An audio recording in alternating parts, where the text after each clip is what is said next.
What is another title that he has with them? He is Nasir al-Anbiya. He's the one who supports the prophets. He aids the prophets. He doesn't just aid them by bringing them revelation. He plays a multitude of roles in all of their lives. In fact, if you go through them quickly, like where are the narrations that mention Jibreel alayhi salam? I'm not going to go into detail with any particular prophet story, but just some highlights to get an idea, and then we'll move on to the Prophet sallallahu alaihi wasallam. With Adam alayhi salam, there are narrations that mention Jibreel was the angel that Allah sent to gather the dirt that would be used to create Adam alayhi salam. Are any of them sahih in and of themselves? No, but that shows you where the mentions of Jibreel come. That early on in the very creation of Adam alayhi salam. When Adam alayhi salam was expelled from paradise, did Allah communicate directly with Adam anymore? Did he? No. Now Jibreel becomes the intermediary between Allah and Adam alayhi salam. In Jannah, Adam alayhi salam was spoken to directly. And Imam al-Zarkashi rahimahullah says that actually is probably a greater blessing that was taken away from him than Jannah. That Adam used to be spoken to directly from Allah. When he left paradise, Allah started to send Jibreel to him only. Jibreel became the means of communication to Adam alayhi salam. When Adam passes away, they didn't know what to do with his body, obviously, because human beings had never experienced death before. Allah sent Jibreel alayhi salam and a group of angels. They washed the body of Adam alayhi salam. They shrouded Adam alayhi salam. They buried Adam alayhi salam. So he's there from the very start, even with Adam alayhi salam. You also find the narrations, obviously, that mention him with Idris alayhi salam. Idris, who is Enoch, the son of Sheeth, the grandson of Adam alayhi salam. And Idris, what you can take from the narrations about him is that he's a man with ulu al-himma. He's a man with high ambitions that, is very prone to calling people to good and forbidding evil. أول من خط بالقلم, the first one to write with a pen, and so on and so forth. A person who loves da'wah. There's a very famous narration about Idris alayhi salam that Idris wanted to know how much time he has left. Why did he want to know how much time he has left? Because, for most people, it's that, you want to party it up until the last day. Like if you know the date of your death, well, okay, I'm going to party it up, and then on that day, tawbah. Right? Just have it on your calendar, repent, then die, right? It doesn't work that way, right? Is that why Idris wanted to know the date of his death? No. Idris alayhi salam wanted to know the date of his death, or he wanted to know how much time he had left because of his aspirations of da'wah. Because of he wanted to know how to adjust his goals accordingly.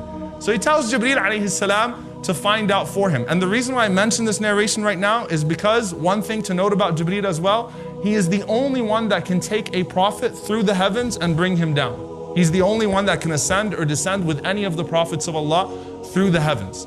He takes Idris alayhi salam and he ascends with him. And in this, in these athar, which are primarily from the people of the book, he meets the angel of death in the fourth heaven. And in the fourth heaven, Jibreel alayhi salam asks the angel of death that this is the servant of Allah, Idris, and he wants to know how much time he has left. And the angel of death says, I was amazed when Allah told me to take this man's soul in the fourth heaven. So he dies in the fourth heaven. Ibn Hajar, rahimahullah, who obviously is the most strict of hadith, he says that these narrations are strengthened and corroborated by the evidence from the Prophet ﷺ that when the Prophet ﷺ went on the night of Al-Isra wal Mi'raj, where did he meet Idris? In the fourth heaven. So Idris is the only man that ever died in the heavens. Right? And that's one of the interpretations of وَرَفَعْنَاهُ مَكَانًا عَلِيًّا, that we raised him to a high position. And biblically, Enoch dies in the fourth heaven. Okay, so it's corroborated by the evidence from the Messenger ﷺ as well. So you find that mention of Jibreel responding to the request of a prophet, taking him through the heavens to meet Allah or to meet the angel of death, to help him, to answer his requests. The most mentions of Jibreel alayhi salam with any previous prophet are with Ibrahim and his family. So Ibrahim, who is subhanAllah mentioned so highly by the Prophet ﷺ, this is the millah of Ibrahim, this is the religion, the way of Ibrahim alayhi salam. You'll find the mention of Jibreel alayhi salam with Ibrahim on numerous occasions. You find it from the moment that Ibrahim was thrown into that fire. Now, Ibn Abbas radiallahu anhu says when Ibrahim was to be thrown into the fire, all of the angels wanted to help him. Mikael was waiting for a command from Allah subhanahu wa ta'ala to put the fire out. I mean, Allah could have easily just caused it to storm and the fire goes out. All of the angels are waiting and wondering why there's a delay in the command to do away with the fire or to protect Ibrahim alayhi salam. So Jibreel comes to Ibrahim alayhi salam and he says, هل لك حاجة? Is there anything you want me to do for you? Ibrahim knows why Jibreel is asking that question. He says, Amma ilayk fala. He said, look, if it's from you, I don't want anything from you. He said, if it's from Allah, then okay. He recognizes that Jibreel was not given a command from Allah to put the fire out. So if it's from Allah, then I'll take it. If it's from you, Jibreel, look, Allah has a plan, right? So Jibreel is telling Ibrahim, لِمَ لَا تَسْأَلْهُ? Why don't you just ask him? Just ask Allah. It'll all be dealt with. Ibrahim alayhi salam says, عِلْمُهُ بِحَالِي كَافٍ عَنْ سُؤَالِ. Allah knows my situation. His knowledge of my situation makes it irrelevant for me to ask. Now that's not for us, that's for the prophets of Allah. Meaning Allah knows, God knows what's happening right now. So Abraham knows that, you know what, Allah is going to make a way out of this. All right? So Jibreel alayhi salam wants to help him, and that's actually the origin of the words, according to Abdullah bin Mas'ud and many of the companions, of Hasbi Allah wa ni'mal wakeel. That Ibrahim was the first one in that situation to say, Allah is enough for me, and He's the best of protectors. And obviously the plan of God, the plan of Allah was what? That the fire wasn't going to burn Abraham. Kuni bardan wa salama. Be cool and peaceful on Ibrahim alayhi salam. So we see it there, right? We see it from that moment in the fire. Ibrahim alayhi salam moves on. He goes to, Hajar alayhi salam comes into the picture. Ismail is born alayhi salam. Then obviously Allah commands Ibrahim to leave them in the desert. Then comes the very long, one of the longest hadith actually in Sahih al-Bukhari is this hadith, where the Prophet ﷺ mentions Hajar running from Safa to Marwa, running around, carrying her baby Ishmael, looking for anyone to help her. She's in an abandoned place. There's no one there, right? And the Prophet ﷺ says, فَإِذَا هِيَ بِصَوْتٍ. All of a sudden she heard a sound. فَقَالَتْ أَقْبِلْ إِنْ كَانَ عِنْدَكَ خَيْرٍ. She said, come forth if you have anything good to offer. So the Prophet ﷺ says, فَإِذَا Jibreel. Suddenly it was Jibreel. Then the Prophet ﷺ said, Jibreel did this. All he did was this. He struck the ground with his heel. This is called hadith musalsal, which means a hadith that has a signal in it, hadith that has wasf. He just struck the ground. So every narrator of this hadith had to do that, by the way. Ibn Abbas said he just did this, and Shu'bah said he just did this, and every single narrator says he just did this. When Jibreel did that, the water obviously started coming from the earth in huge loads. Zamzam comes bursting out of the ground. And the Prophet ﷺ said, Rahim Ismail, may Allah have mercy on the mother of Ismail. What she did was she carved out the well because she was afraid that the water would go all over the place and nothing would be left. And the Prophet ﷺ said, had she not done that, then the entire earth would have been touched by Zamzam. Each and every single part of the earth. Now, subhanAllah, think about the miracle of Zamzam, right? You know how big it is in dimensions? 8 by 3. It's only 8 by 3. If any of you have ever seen Zamzam, ever gotten a chance to actually go down there and see it, it's only 8 by 3. It's a very small well. If you see how they fill the coolers now in the haram, they've got hoses that are connected to Zamzam, and they're constantly filling up the coolers. All of that, till today, you are drinking from the foot of Jibreel. From that moment that Jibreel did this, Shadidul Quwa, with his strength, Allah has caused that well to constantly produce. Talk about a wonder of the world. Now scientifically, I need to mention this because this is phenomenal. Zamzam's only 8 by 3. And in an official research that was done on Zamzam, it pumps 8,000 liters per second. 8,000 liters per second. That means 691 million liters per day. Zamzam. Think about how many millions of gallons. I mean, subhanAllah, people are constantly drinking from it. It has never dried up. That's just from the strike of Jibreel's foot. Okay, you're still drinking from it till now. So that's your connection to Jibreel alayhi salam until today, subhanAllah. Now obviously that's with Ismail and Hajar, so he bails them out. Ibrahim alayhi salam on the other hand has settled now with Sarah, and they've come to this acceptance that, you know what, we're just not going to have kids. Ibrahim alayhi salam was 100 years old, or around that age. Sarah, his wife, was 10 years younger than him, so that would make her about 90 years old. And they've they've accepted now that we're not going to have kids. They've settled, they're okay with it, she's barren, that's it. It's the qadr of Allah subhanahu wa ta'ala. Now obviously Ibrahim lives a very long life. Historically speaking, Ibrahim alayhi salam outlived his wives, he outlived his children, he outlived many of his grandchildren. He resettled in Palestine, in Khalil, okay? He got married again over there. He had 6 children and he's buried there. So if you were to put a timeline on Abraham's life, on Ibrahim's life, it's a very, very, very long life that he lived, okay? Now, what happens in this situation now, as they've kind of settled and gotten used to this? Allah subhanahu wa ta'ala says, هَلْ أَتَاكَ حَدِيثُ ضَيْفِ إِبْرَاهِيمَ الْمُكْرَمِينَ. The noble guests of Ibrahim come to visit him.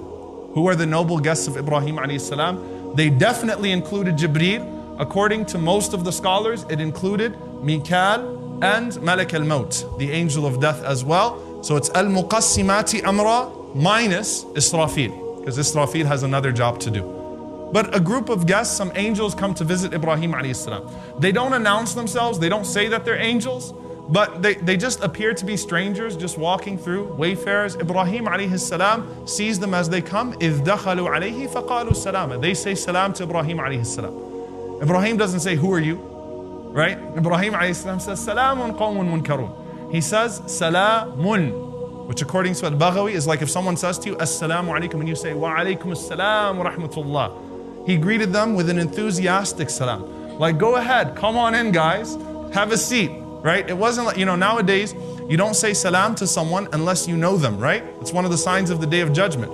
And what's a greater sign of the Day of Judgment is New York, where you don't greet someone unless you know them, right? You can't even say, hi, how are you to someone unless you know them, okay? But salam is something that's taken away. Allah is showing us the adab of Ibrahim alayhi salam. He tells these guests, come on in, tafaddalu, salamu alaykum. Have a seat, guys. فَرَاغَ إِلَىٰ أَهْلِهِ. He goes and he tells Sarah, we've got guests. فَجَاءَ بِعِزْرٍ سَمِينٍ. يعني جَاءَ يَحْمِلُهُ بِنَفْسِهِ. As the scholar said, he came carrying this huge meal, this huge roasted cow, right?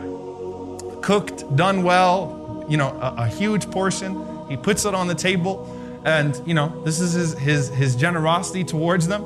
But what happens? The true definition of awkward silence. They just look at him. These angels cannot eat. They physically cannot eat. Even when they appear to be human beings, Allah has completely taken desire away from them, completely taken food and drink away from them. So what does Ibrahim alayhi salam do? In some cultures, the appropriate thing to do, there's some parts of the world where they actually put the food on the table and the hosts leave and they let you finish the food and come back so that you're not shy. And in some cultures, primarily Arab Desi culture, they open your mouth and just force it down your throat, right? La tastahi, no takalluf, right? Just eat, right? And you actually have to hide, or you got to eat at a really slow pace unless you want to eat 4 plates of maqloob or biryani, right? It's aib, it's shameful if you don't do that, right? Ibrahim alayhi salam, he has good adab, he has good manners. So he doesn't do that. He just qarrabahu ilayhim. He just pushes the tray closer to them. They still didn't touch the food. It's still an awkward silence. He says, Ala ta'kulun? Aren't you going to eat? Now in that situation, was there a conversation that took place? According to Ibn Abbas radiallahu anhu, narrations from him and Sa'id ibn Jubayr and others, at that point the angels, in order to make an excuse for themselves, they said, La na'kulu shay illa bi thamani. Look, we don't eat things unless we pay for them. So Ibrahim said, fine, kulu wa addu thamana. Go ahead and eat it and then pay later. They said, what's the price? How much does it cost? He said that you start Bismillah in the name of Allah and that you end in the praise of Allah subhanahu wa ta'ala. So there's an apparent way out, right? For Ibrahim alayhi salam that he made. So the angels now say nothing. At that point, what does Allah say? I mean, think about it. If you were in the place of Ibrahim alayhi salam, you just served a generous meal and they're just kind of looking at you like, can't do anything about that, right? أوجس في نفسه خيفة. At that point, Ibrahim alayhi salam became scared on the inside. Notice, في نفسه. He didn't say anything. It was inside of him. At that point, the angel said, okay, fine. لا تخف. Don't be afraid. On top of that, بشروه بغلام عليم. They gave him the glad tidings of a knowledgeable young son. This old man and his old wife.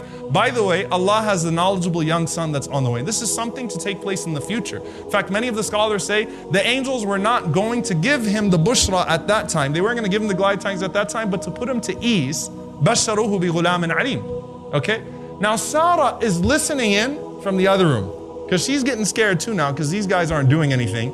So they must be up to no good. As soon as they say that, what happens? أقبلت امرأته في صرة فصكت وجهها. She comes screaming hysterically, slapping her face. قالت عجوز عقيم. He's old. هذا بعلي شيخة. He can't have kids. I can't have kids. What are you talking about? How's this happening? What's going on here? Now Jibreel alayhi salam is the one who's speaking now because Jibreel is the one who gives the bushra of the child in the first place. So Jibreel always answers with one word first. كذلك. Look, it's just like that. And Al-Qurtubi says because that's the tarbiyah of the malaika. That's how the angels were raised. They don't ask those types of questions. How is this happening? Allah decided it's going to happen. It's just going to happen. Kadhalik. Look, it's just going to happen that way. And they say to her that your Lord is Hakeemun Alim. He's most wise and most knowledgeable. Usually it's Alimun Hakim. It's most knowledgeable, most wise, but it's switched around because the scholars say she wasn't questioning the knowledge of Allah. She's questioning the wisdom of why this is happening now. Why now, after all these years, Hajar comes into the picture, then she's left behind with Ismail. Why now? Look, that's the way it goes. Now notice, Ibrahim alayhi salam didn't do anything, right? At the most, the narration says he said, Alhamdulillah, he praised Allah subhanahu wa ta'ala, he thanked Allah. But there is no flipping out like, oh my God, I got the news of a kid. Yes, finally, this is happening. None of that. Nor is there, how is this happening? Why is this happening? He's watching his wife argue with Jibreel alayhi salam over why this is happening. Ibrahim is calm. And how calm is he? He notices something that you really wouldn't notice in a moment of shock like that. He says, yeah, but ma khatbukum ayyuhal mursalun. That's nice, but what are you angels really up to? Because Ibrahim recognized that if this was a bushra of a child, if this was the glad tidings of a child, it would have just been Jibreel. What are the angel of death? What's the angel of death doing here? And what's the other angel doing here? Why the other angels? Now, Al-Qurtubi rahimahullah says something beautiful here. He actually noted why Ibrahim alayhi salam did not say anything or did not flip out and lose it. He says that Ibrahim alayhi salam ta'awwada ala al-ajab. He was used to strange things happening to him in life. You know those people that sit on roller coasters and nothing phases them, right? They've been on every roller coaster in life anyway, right? Ibrahim has been thrown into a fire and it didn't burn him, right? He was to slaughter his son and his son turned into a ram. He's seen so much in his life that he has this tawakkul in Allah, this trust in Allah, that you know what? It is what it is, alhamdulillah. And he was used to it. So he simply says, Ma khatbukum ayyuhal mursalun. What are you really up to? And they said, Inna ursidna ila qawmin mujrimeen. We have been sent to a transgressing people. We have been sent to the people of Lut alayhi salam. Lut, his nephew, the only person that believed in the Prophet that believed in the Prophet Ibrahim alayhi salatu wasalam, aside from his wife, who went out, and subhanAllah, I mean, he's like Ali radiallahu anhu was when the Prophet ﷺ called out to his people and he said, I'll support you, Ya Rasulullah. Lut supported Ibrahim very early on, and he grew in his own ambitions, and he went out to do da'wah in another town nearby. So when Ibrahim heard that they were sent to the people of Lut, what did he do? Forget about the child right now. He started arguing with the angels on behalf of Lut alayhi salam, and they said, what? Look, we know Lut is there. We know the believers are there. They're going to be fine. It's those that have transgressed and those that have oppressed. A beautiful lesson we take from this, by the way, as well. Notice that on the way to destroy a nation, they just gave the glad tidings to Ibrahim alayhi salam of a child that's going to produce nations. One of the largest nations on earth, Bani Israel, right? And in that, as Ibn al-Qayyim says, وَإِن تَتَوَلَّوْا يَسْتَبْدِلْ قَوْمٍ غَيْرَكُمْ. If you turn away, Allah replaces you. The irony, they're on their way to do away with a nation, and they're giving the glad tidings of one child that's going to produce one of the largest nations on earth. Subhanallah, a nation of prophets, a nation of anbiya, and so on and so forth. Okay? So he plays that role with Ibrahim alayhi salam. Finally, when Ibrahim and Ismail finished building the Kaaba, and Ibrahim said, Arina manasikana. Oh Allah, show us the rituals. The Prophet ﷺ said, Allah sent Jibreel alayhi salam, and Jibreel alayhi salam did the Hajj with Ibrahim. Step by step, he took him through the manasik of Hajj, right? He walked him through it. The same Hajj that you do, the same Hajj that was revived by the Prophet ﷺ, he walked him through it. And one shaitan tempted him from the places where the Jamarat are today. Jibreel is the one who told Ibrahim to throw stones at him. And we do that today in commemoration of that moment that Jibreel told Ibrahim, throw those stones at shaitan. So subhanAllah, look at that tradition, look at that rich legacy that we have from that moment. That Jibreel is the one who taught Ibrahim the Hajj in the first place.